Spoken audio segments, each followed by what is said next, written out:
And hello, and welcome to the Bus Factor. This week we're missing our lovely Stephen, but in his place we've got third-time guest star of Peter. Hello from Peter. So Stephen, actually quite a lot of our office is currently away overseas in hopefully sunny Canberra. I believe the weather was quite good there. So they're at Bsides Canberra, security conference over there. I didn't make it this year, sadly. I hear they had some buses lined up for us though, but sadly, I wasn't there. Hopefully Stephen can tell us all about them next week. So Stephen will be talking about them. He doesn't have a live demo this week, although they're running 2 hours earlier. Yeah, so they're like in the middle of their talks at the moment. So I should send that tweet that I lined up. Boom, tweeted. Yeah, so I was making a comment just before I arrived here at 10 to 5, New Zealand time that is, and watching the buzzers from the street instead of up from the office. And I saw buzzers going through red lights. I thought this was all a game for the likes of these guys, but apparently not. The real buzzers that go through real red lights. Were you on one that went through one as you came? Not today. I was walking, but the other day I came through this intersection on a buzz, and he went through a red light. Yeah, it does happen quite often. I mean, we get up to probably an average of around 10 buses in a space of an hour every week. This is generally a heavier buzz traffic time, though, isn't it? Yeah, so we notice when we do the show on Thursdays, we actually get more buses running red lights. So we do wonder whether the buses know that we're filming and reporting them. It's really hard to know. But at some stage, won't you set up cameras so that it records day and night? That is on the road plan, yes. Automate it all. And you need more than just the one intersection. Definitely. I mean, this is just an easy one for us because it's the office. But yeah, we want to set it up so we can just have we set up a camera in someone's office pointed at a traffic light, and it automatically detects where the traffic lights are and where the buses might go, and works out when they run red lights and does something based on that automatically. When I was doing traffic engineering, I used a whole bunch of students, and we stood around on about 30 intersections in a city in New Zealand. I don't need to say which one, but they'd recently gone from a two-way road system to a one-way road system, so we were interested in knowing how the traffic flowed. And so we got the students to stand on the corners, record the number plates and the time they went through that intersection. Yeah. Now, you might say, well, you've got cameras, but in fact, I've got to comment that this was about 40 years ago. So that was a bit before cameras were invented. Was the internet around then? Cameras were invented, but they were film ones. Yeah. Not digital, and certainly not live cameras for the average bod. Yeah, definitely. But the interesting thing is the data processing afterwards that I did. You found some vehicles were going round in circles because they were because you got the number plate as well. So yeah.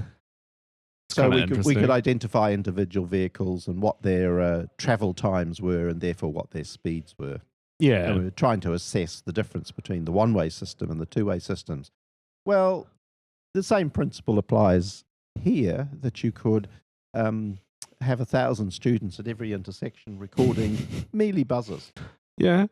I mean, we do actually have some students working for the Bus Factor, kind of. But we're not meant to talk too much on the detail. Cameras are better. Yeah, so we're going to use cameras and automate it with computers rather than just throw manpower at it. Except for vandalism, I presume. Yeah, so, I mean, the best way to get around manpower, I think we've got a police or something coming through. We've got a siren nonetheless. Yeah, there's Here it a. comes. Oh yeah, that looks like a cop. That's one. Just the one. And he went through a red light, but that's allowable. Yeah, I mean that's a. I And just what's heard a more, the siren. buzzer stopped for them. One did, and then it kept on going weirdly. Not sure why, but yeah. So using cameras to automate everything is a lot better. Would be interesting to see like how often buses are like reused, like because we can get number plates and see if the same bus goes on the same route every time. But you don't have this scheduled for next week, I presume. No, this is probably going to take up to a year, but it will be interesting when it does come through. Very good to hear that. Anyway, so now we watch the buzzers. And you've got other topics on your board. Yeah, we do have some news this week. Some news that I'm sure everyone's been waiting for. Yeah, to answer the people on the chat, this is Wellington. This is the corner of Victoria and Manners Street. That's the chat window just down there. You can even say hi to people. You just go hi and push enter. Yeah, so probably the main news of this week. So this is something that we've talked about the last couple of weeks. So there's a... What about this bus? This bus might be going through. Yeah, that's one. That's Route 32. I didn't catch the number. Yeah. So what we do here is we bus count up to 1. And that was Route 32 straight at 5:09. So I just take notes on which buses in case Metlink actually do want to follow up on anything. So far they have not followed up? They reply to my emails and say we've forwarded this on to NZ Bus, and that's about it. So have you seen the new bus colours? No, I haven't. So this second... That purpley thing. No, the second bus here, which our viewers I don't think can quite see. The lime green. Yeah, so we'll see it coming past now. So it's yellow on the front, then lime green, and then yellow half on the back. They run out of paint. It's really weird. I thought it was just like they went to a bad panel beater and that was all they could find, but apparently no, that is going to be the new colours of the Metlink buses come July. Oh, so that was close. That was close. Not another one hiding. Yeah, so news we've talked about last couple of weeks is the Drupal. Oh yeah, there's actually a bus that the last bus that was coming towards us is kind of just sitting. Oh, a cop just drove past there. I wonder if he knows. It's kind of just sitting, blocking the lane closest towards us. Can't actually see any numbers on it though. It's diverting the... Yeah, it is making the traffic kind of go a bit slower and move around it. It's a problem with our camera setup is we don't get the red light runners coming the other way. We can't easily get it. So out there's like a open kind of canopy type thing. So we could kind of climb around there and put a camera there. But yeah. Be a bit hard. Health and safety. Get a ladder. Well, you can walk along from there around. Anyway, so news we've talked about last couple of weeks is the Drupal. So Drupal is a content management system, runs on PHP. A couple of weeks ago, they had a security, this one here. All right, so there was 729, I believe, 729. So that is our second for the day. 729. 729 straight 511. Drupal PHP CMS. A couple of weeks ago, they had a security release which they didn't give too many details on what the security release was. They just kind of sanitized all the input that people were sending to Drupals, and they marked it as critical and urged people to update very quickly. So they gave like an hour window, being like, you should update within this hour period. No other details will be released up until here. 2 weeks have passed, and we've finally got a proof of concept showing how we can get remote code execution. So the one I found was a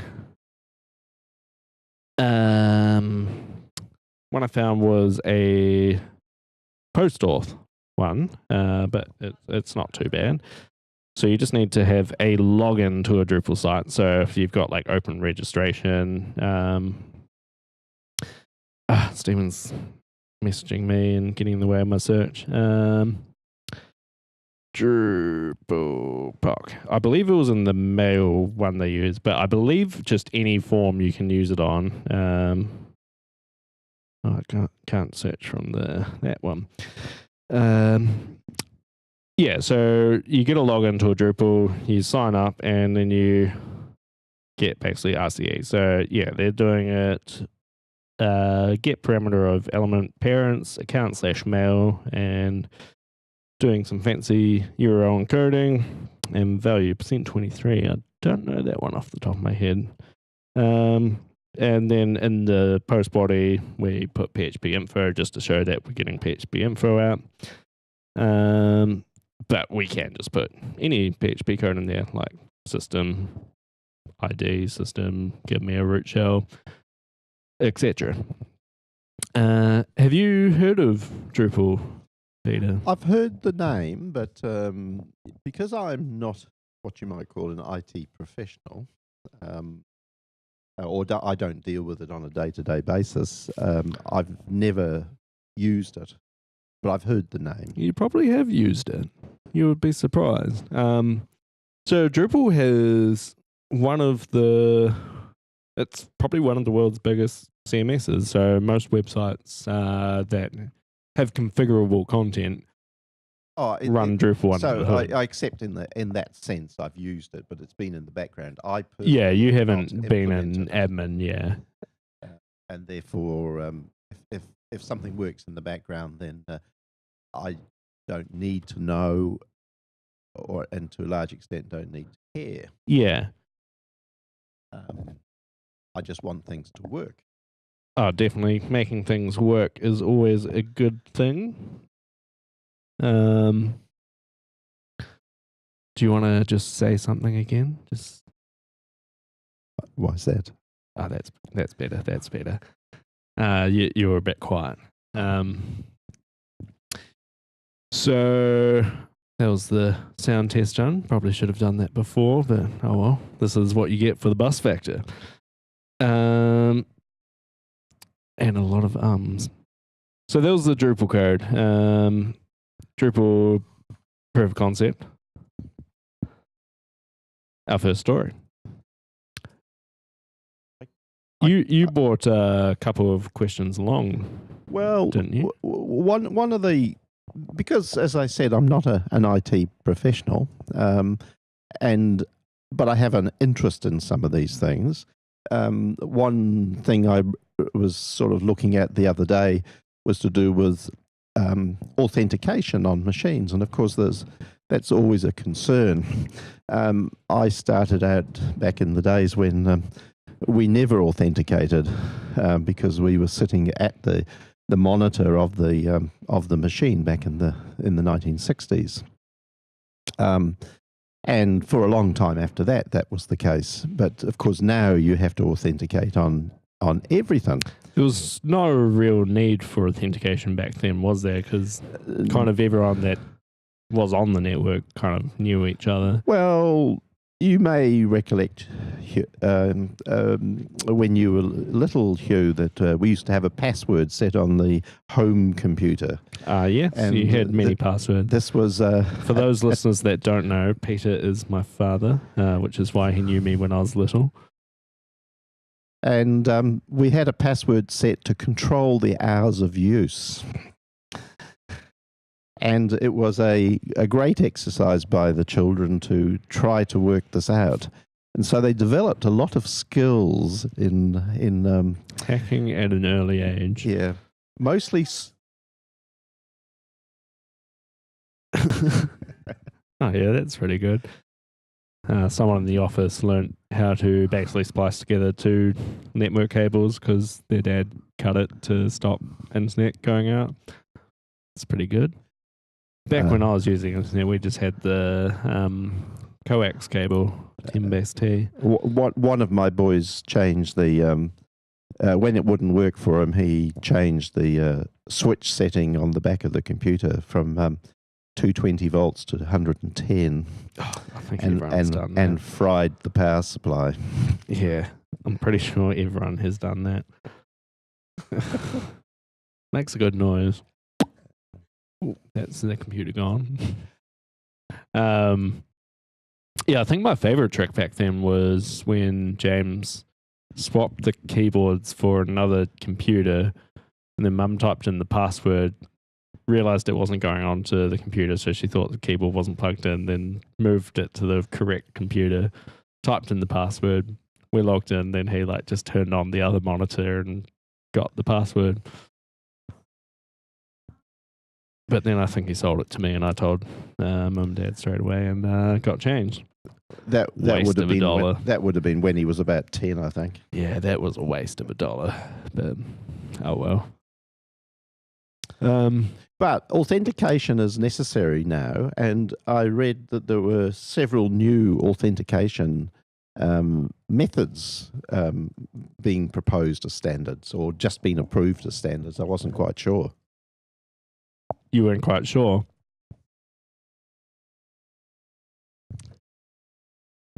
You weren't quite sure about these new standards? Well, no, I'm not quite sure about authentication at all.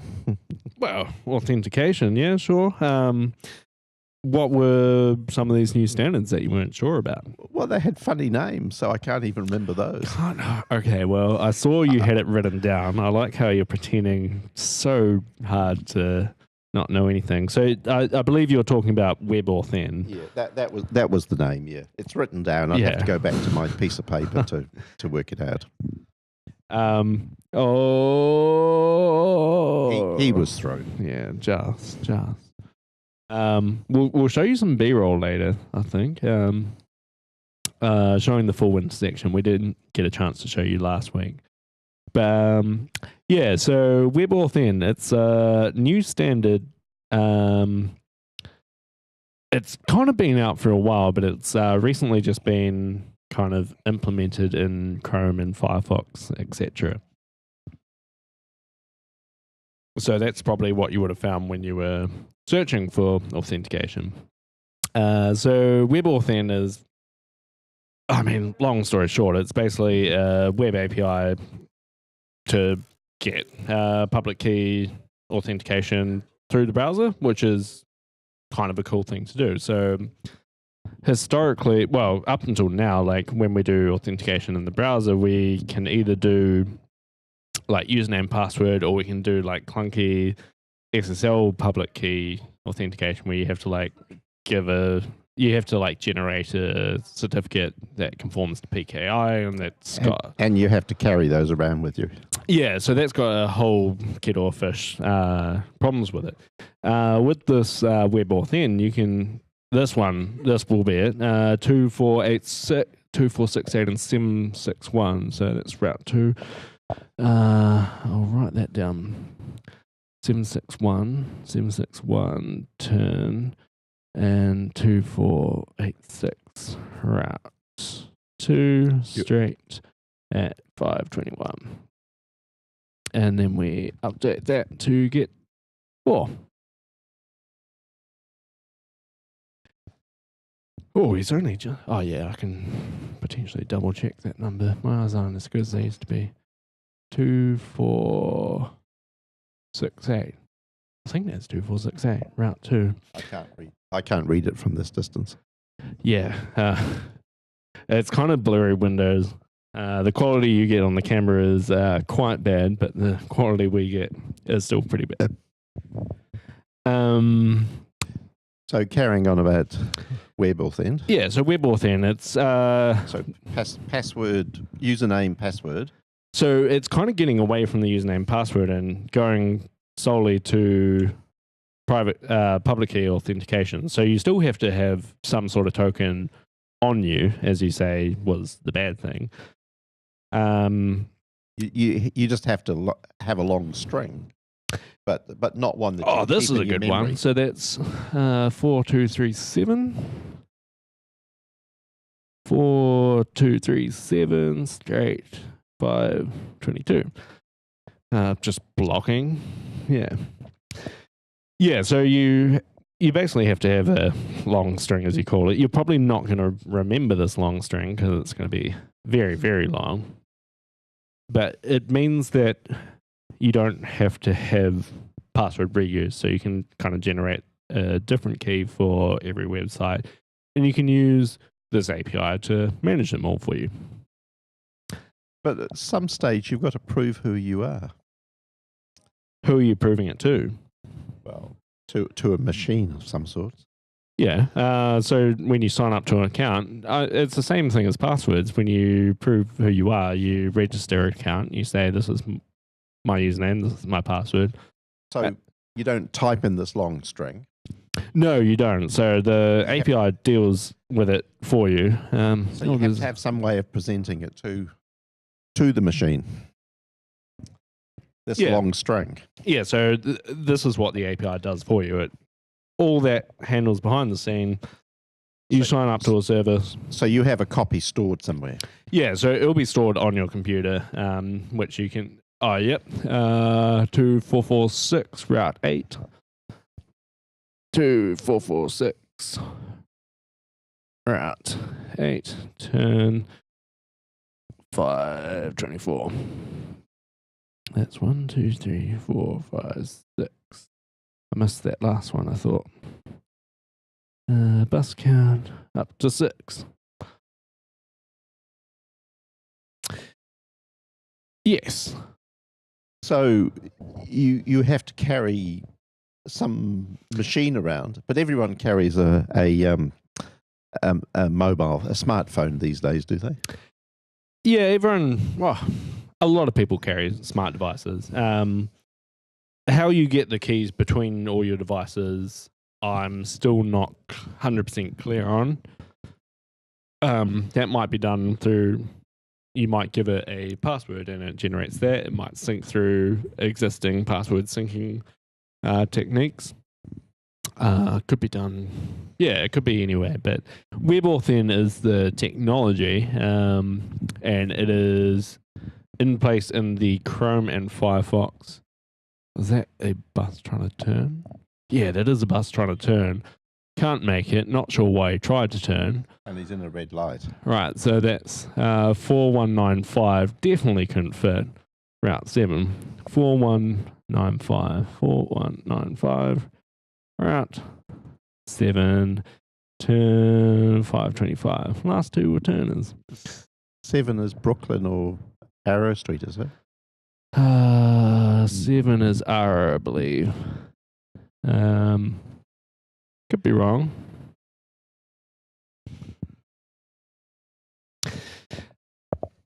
Oh, that number 7 railway station going that way.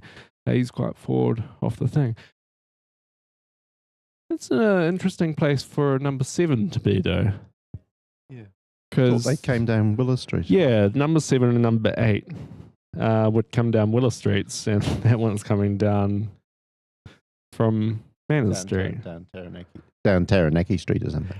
Yeah, which, yeah, that's interesting. I don't know. But yeah, so the moral of this last story is we've got some new web authentication standards. They've been implemented in Chrome and Firefox. We should go check them out. We should go play. Developers, application developers should try and implement them in their applications, try and get them used, work out issues. that's the way. Test them. Yeah, that's the way we get things tested. So go check it out. That's pretty cool. Yeah.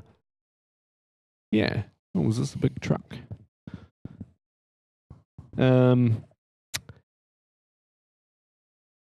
else did you have? You had something about the old, quite a big website, the old Book of Faces. There was Facebook was on my list because it seems to have been in the news a lot lately. Now, as an individual, you use it I religiously. I don't use Facebook at all. You're one of the few. I used to look over the shoulder of your mother as she used it to stalk her children. She did do that. Is this what Facebook is for stalking people? You would have to ask the robot known as Mark Zuckerberg to know exactly what the purpose of Facebook is. So why did Facebook come up on your list of things to bring up? Well, there was some sort of data leak, apparently. Yeah. But, whether it was a leak or whether it was just a managed release. It's really hard to know. So do you know what the outcome of it was? It's ongoing. Ongoing? Who's involved? Well, the CEO of Facebook, apparently. Yeah. And there was some outfit in the UK who does political intelligence, I suppose that they might call themselves. Yeah.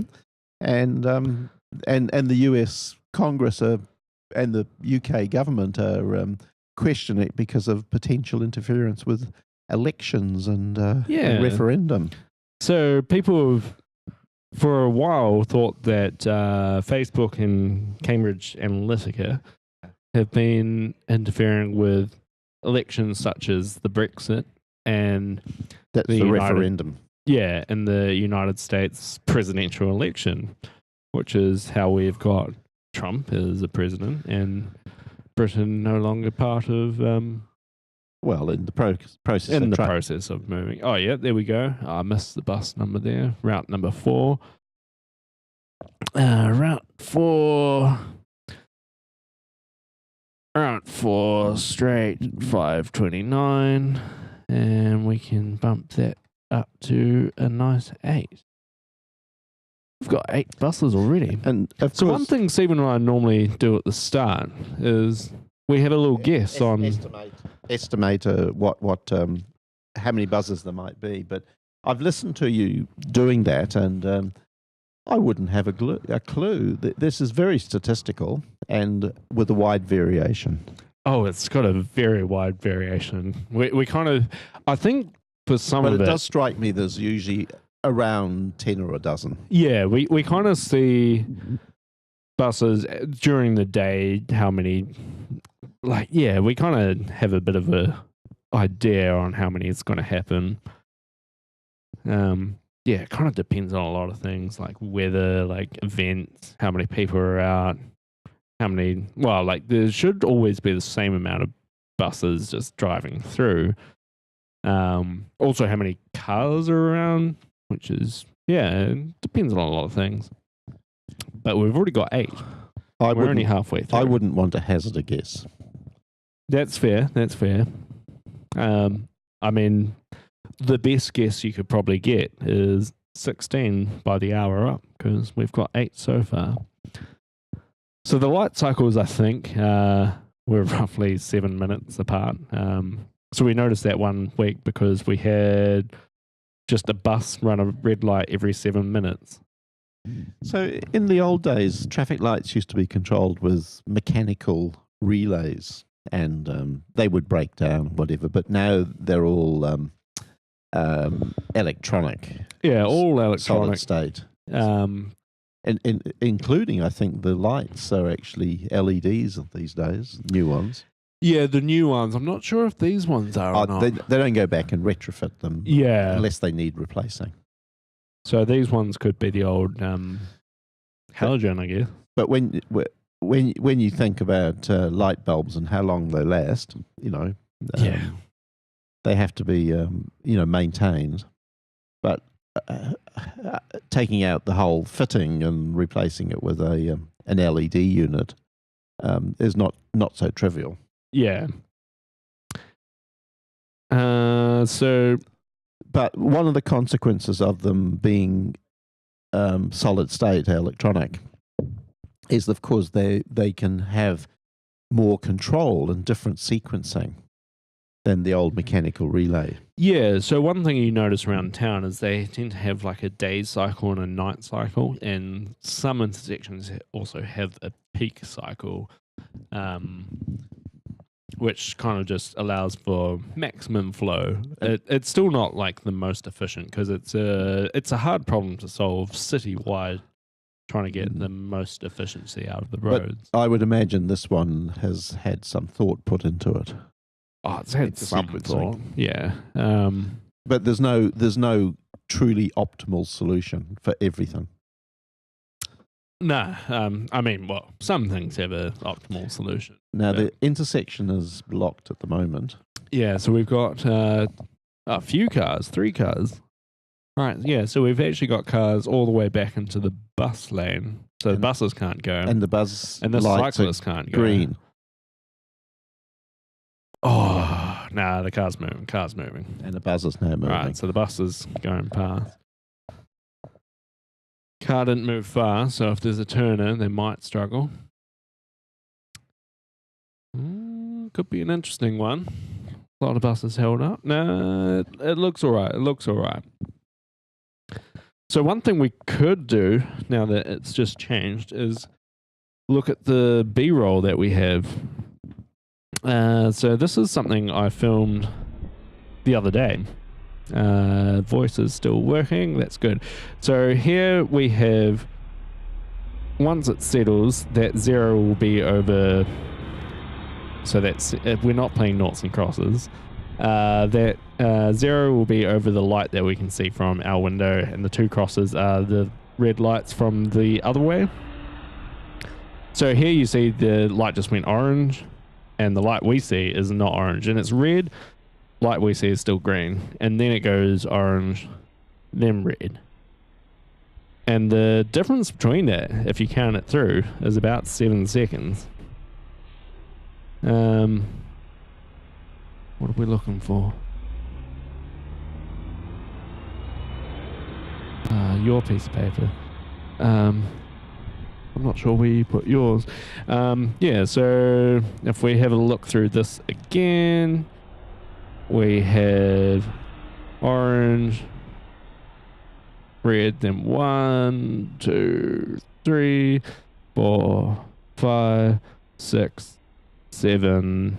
Yeah, roughly 7 seconds between the first lights going through and the second.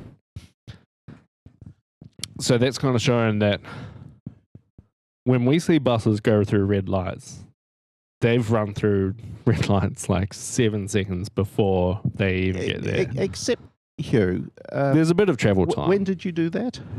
I did that on a Friday morning around 8:30. 8:30 in the morning, because, as I say, 10 to 5, when I was outside, Yep. I was standing beside the lights further back, watching, and they both turned green at the same time.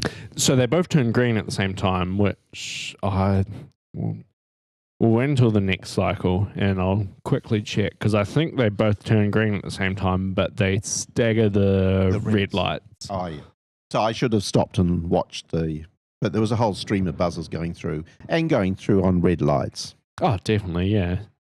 I mean, as you said at the start, like, you thought that we were just doing this for a joke, but this is serious business. Oh, sorry, I didn't mean, I was being facetious when I said a joke. I knew it was real. Oh, definitely. I mean, I'm interested how long it has been going. Right, so it's gone red again. So we'll flick back to the B-roll. So they're both red, and then they both turn green at the same time. Yeah, so they both turn green at the same time. Yeah. But then they changed to red at different times. Yeah, so the front ones changed to red like 7 seconds before. which could change based on. There's a lot of traffic going this way, I've noticed, along Victoria Street. Like, cars are just backed up in this one lane. I wonder whether people are like doing a loop and coming back onto Willis Street. Like, this guy's now holding up everyone because he wants to move in. Oh yeah, there's a guy just in the middle.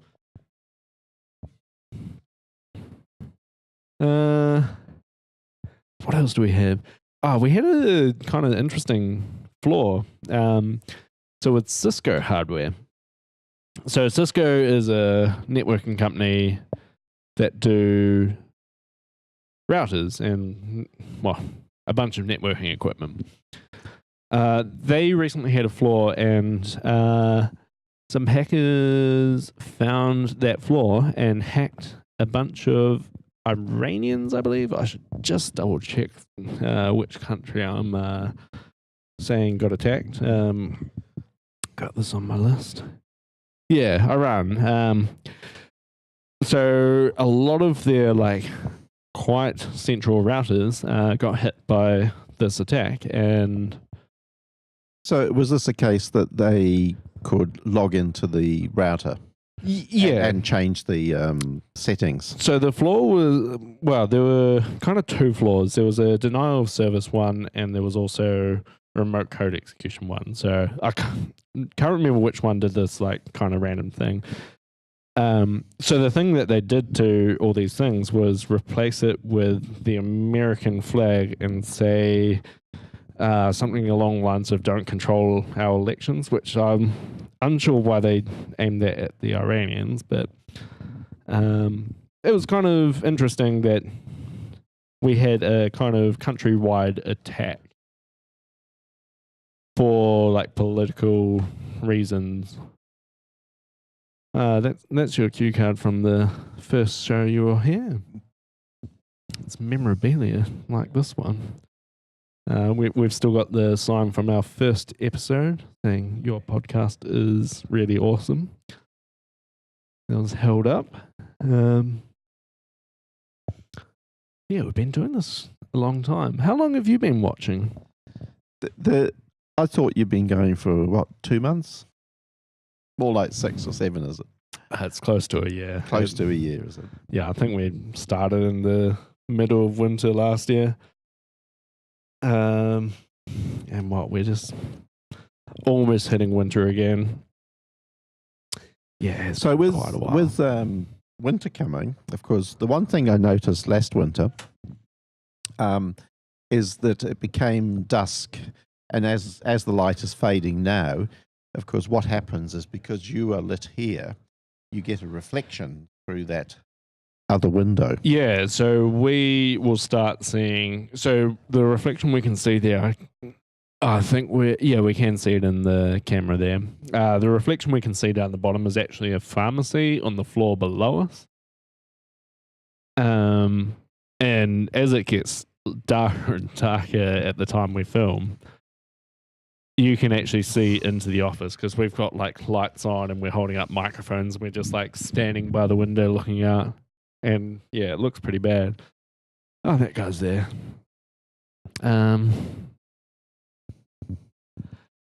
Yeah. So what was the third thing you had on your list? Well, the third thing I had on my list was a breach at the UK Great Western Railway.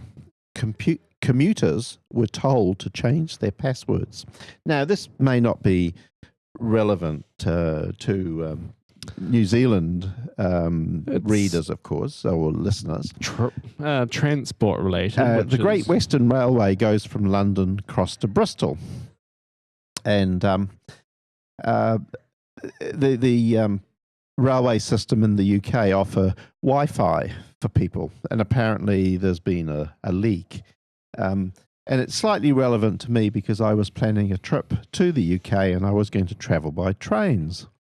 So I was a potential victim at some stage. Did you change your password? Well, no, I wasn't doing it. I may not change my password because I work on the basis I don't have anything to hide. Unlike If you've the got nothing to hide, you've got. unlike the American Homeland Security, If which you've got probably nothing won't to give me fear, their you've got passwords. nothing to hide. Well, that's right. If the U.S. Homeland Security won't give me their passwords, I'm not sure it works quite and like I that. think it's tit for tat, isn't it? If they want mine, surely they're prepared to give theirs out. It's not normally how governments work in just power in general. Did that one? Oh no. Yeah, so last month we've been seeing mana buses going kind of straight on along Victoria Street, and then they pull it at the bus stop, which kind of makes it seem like there's a bus route that Going up to Brooklyn. isn't like listed anywhere. Yeah. I'm calling it the ghost route. We could call it the mana ghost. Well, you could go and stand up there afterwards and wait for one to come. They don't come too often. I think it's like, Or I could go and stand there and then I could hop on it with my gold card. yeah, you do have a gold card. So in New Zealand, the gold card is something that Pensioners. who implemented it? It was NZ first. One of our political parties. Winston. Yeah, old Winnie. We got some blockage of the road. He implemented this card that pensioners could basically travel on public transport for free during non-peak times, right? Yes. Oh, I think that beep was potentially a turner wanting to get past. Oh, a random cyclist came through. No, I don't know. You can just travel for free on buses, trains, ferries. Off-peak time. Which is but just, from 9:30 onwards. Just local buses. Just local. But local includes quite a large period, doesn't it? Up to Waikanae and to Upper Hutt. Yeah. And trains to Masterton. You can get buses around Masterton, can't you? Don't think so. I don't think there are any buses around Masterton. I thought they did run a local bus service around there. I've never tried. I suppose there's not that much to bus to.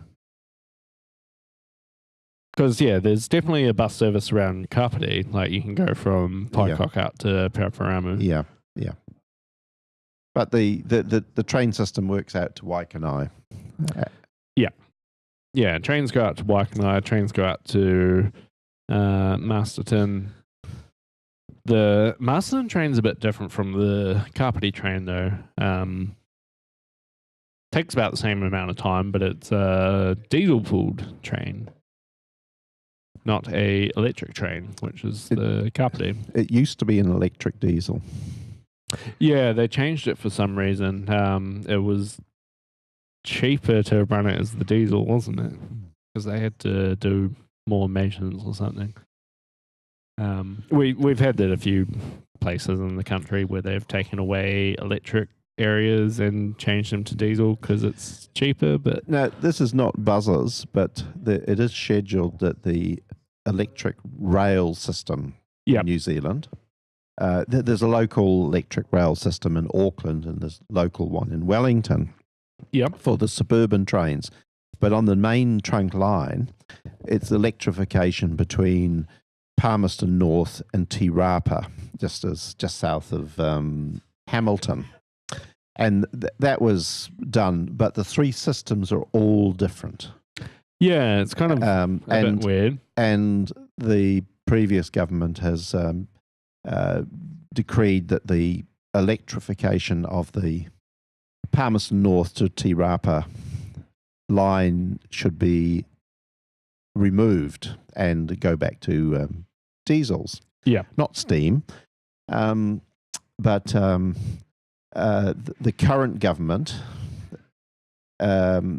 may want to reverse that.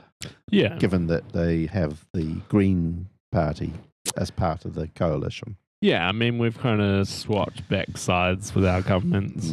And while not buzzers, it's still public we do talk infrastructure. Transport related. Well, I suppose it's not really transport.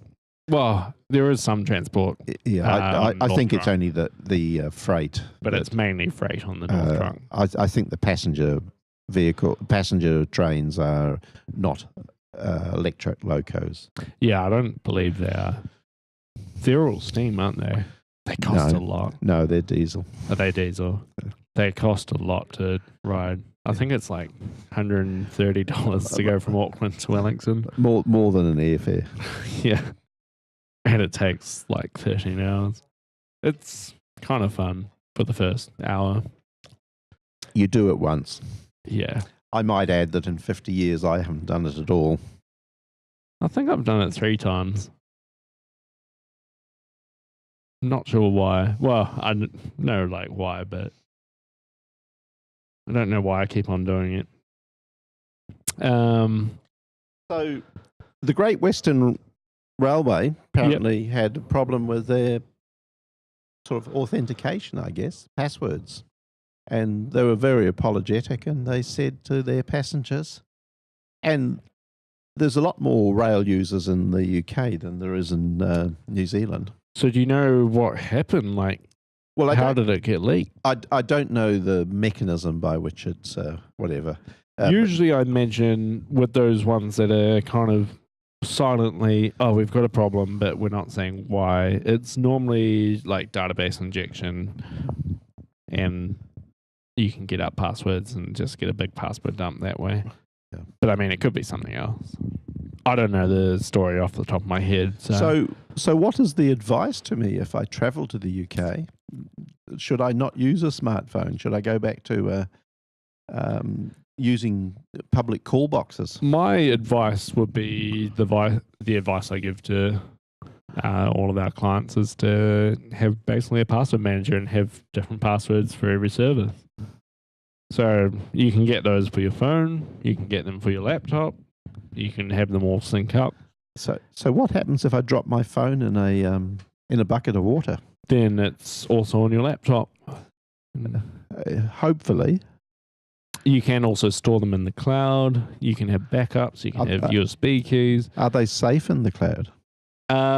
Reasonably safe in the cloud. I think the one we recommend to clients is not a cloud-based password manager, but I understand there's some cloud services that just stop working. That does happen from time to time. So yeah, I tend to steer away from cloud-based services myself, but I'm that sort of person, I guess. It's probably because I got brought up by you and you're just very anti-cloud. I mean, yeah, like you're relying on another company and you have kind of no means of backup, which I think is the point you're kind of erring to there. Yeah.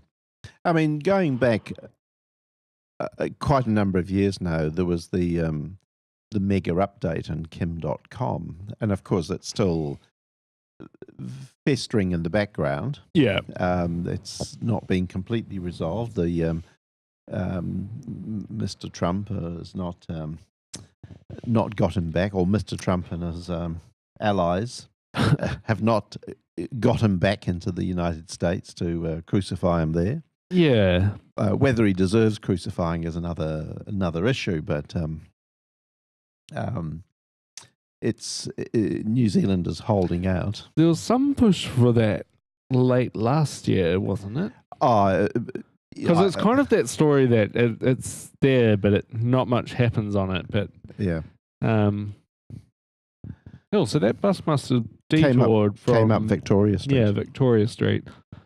And so now because it's full of people and it's just going back on its route. Yeah. I'm not going to count that one because I think it was just detoured. He was doing a turn. Yeah. He was in a green light in Victoria Street. He wasn't coming through Manchester. Yeah, so technically it's a no left turn, but that's because it's a bus only lane. Left turn for buses only. No, because buses aren't meant to be coming up there. Like that's why it's weird the Mana buses come up there. Oh yeah. It's like almost no buses. You mean it's a blanket no left turn? And yet, blanket no only left turn. buses are allowed to go along Manor Street. Yeah. So the signs are confusing because it says accept buses, so that's like a bus only lane. But the one from Victoria Street is just a blanket no left.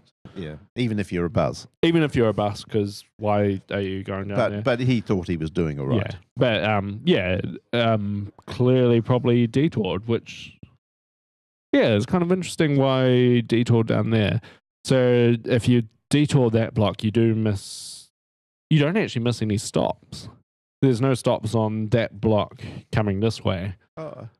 I thought there was one in Manor Street. There's one on Manor Street coming towards us, but there's not one this way. going away from us. So the next one is just down. Yeah, so the next one is roughly where they will stop. And the last one is outside the opposite the New World. Yeah. So you can turn down Mercer Street. And then into Wakefield Street. So some buses do turn down Mercer Street, like the ones that go down the Quays. Well, they don't. They go down Wakefield Street. And so by diverting from their usual route, are they doing the wrong thing? It's hard to know because you don't know the reason why they diverted. Now I'm just kind of waiting for a bus to go there to see if no buses. There might have been an accident just down there. So, because there hasn't been any coming along here for a wee while. Yeah, I don't actually know when the last one was. Makes it disappointing for us because we are unlikely to see red light runners. You're relying on buses coming along in order to get red light runners. So you might have, sort of run out of them. Yeah, it could be the end of the show, folks. Should check the chat. 8 runners, yeah, we got 8 runners. There's no timestamp on chats. Is that a future mod request? Don't know.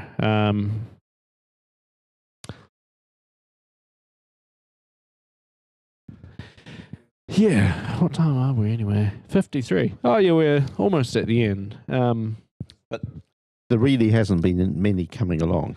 No, there hasn't now that I've seen that one bus come through. So this next cycle we might see more turning.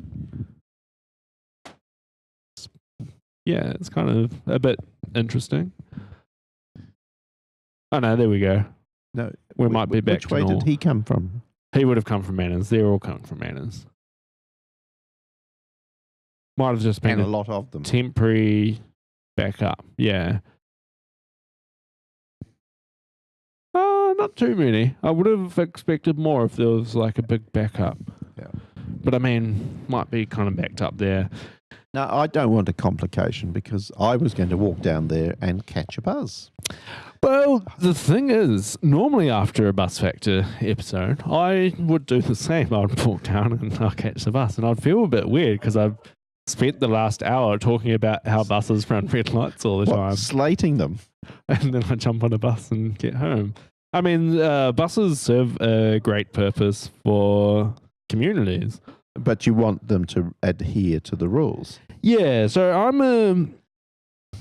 I understand people make mistakes from time to time, but I'm also a big fan of professional drivers behaving professionally, which to me would kind of imply less mistakes are made.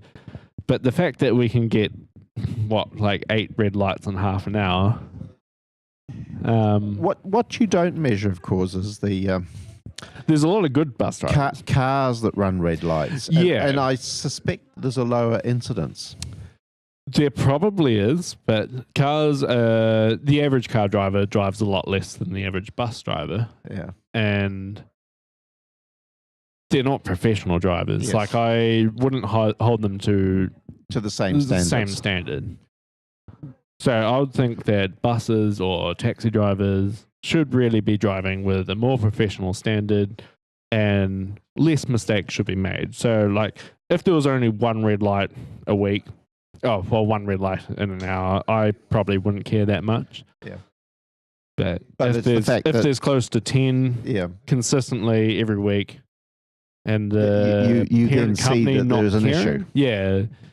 The big thing for me is the parent company just doesn't seem to care that buses do run red lights. They're just like, oh, we'll just tell the bus operator, and the bus operator's like, cool, we'll just delete that email. But was that the same attitude when you contacted the taxi company, or did that get resolved in the end?